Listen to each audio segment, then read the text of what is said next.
Hello and welcome to episode 496 of the Daily Sales Message podcast, where every single day I share a piece of simple and actionable advice that's designed to help you feel more confident and sell more stuff too. Now, if you're new around here, my name is James Newell and I teach people how to sell for a living.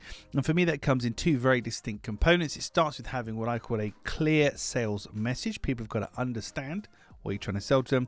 And secondly, you need selling confidence, the ability to be relaxed and comfortable and confident in a selling situation. Now, in today's episode, we're talking about these tactics won't help you sell more. Things you need to avoid doing. And trust me, there's about 30 or 40 core things that you should definitely avoid doing. It's going to cost you the sale, but we'll cover a couple of them here.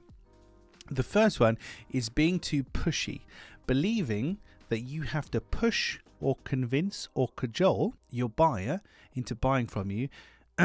It's a big no-no. The moment your buyer feels like they're not in control or they aren't actually in control, they're not going to like it, and they're either going to eject out of the sales process, or if they do buy, they're going to get buyer's remorse and they're going to feel kind of bamboozled. They're not going to be happy. So the first thing is, don't feel like you need to push, convince or cajole anybody doing anything.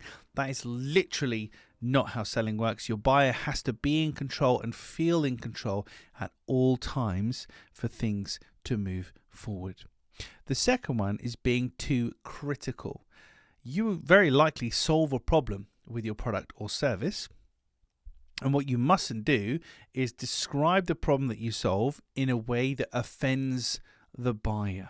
You mustn't do that. And I've had this before on LinkedIn in particular, where people have approached me and said, hey, we work with busy professionals like you who struggle to control their weight, blah, blah. I'm like, whoa. What do you mean struggle to control? So you've looked at my LinkedIn profile, thought I'm a little bit podgy, which I am. It's fine. But you've done that and then you're messaging me accordingly. For me, it's too direct. You've got to be very careful. What you need to do is frame the challenge that somebody's facing as though it's somebody else's fault. It's not their fault. Just for this instance, it's not their fault, it's somebody else's. That way you're not going to offend them. If you're too direct, and if you come across as kind of insulting them or being very critical of them, it's not going to bode well for anybody. So that's the second one. The third and the final one is the valueless follow-up. Just checking in, just touching base, just bumping this to the top of your inbox, James. Have you had any thoughts? Have you had any questions? Blah, blah, blah. Most follow-ups are completely worthless. You're essentially just looking for different ways of saying, can I have your money yet? That's it. If you don't have anything constructive to say, don't do it. There's proper ways of following people up that are constructive and meaningful and work really, really well. But touching base, checking in, have you got any questions? Blah, blah, blah. It just serves to annoy people, particularly just bumping this to the top of your inbox. Well, I didn't respond because I'm not interested. So you bumping it doesn't really make any difference to me, apart from it just annoys me. So those are three, telling off episode, isn't it? Those are three simple things that you should avoid doing. If you don't want to lose the sale. There's quite a few more things that you need to avoid doing, but those are a couple of the main ones. For me, the main principle when it comes to sales and selling is your buyer needs to be respected and they need to feel in control at all times of their decision with no pressure from you.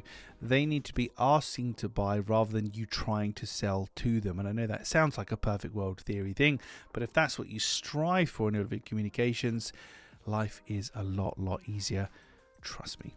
Right, that's it for this episode of the podcast. Tomorrow in episode 497, if you have brand guidelines, you should probably consider this also. If you've got brand guidelines, you should probably consider this also.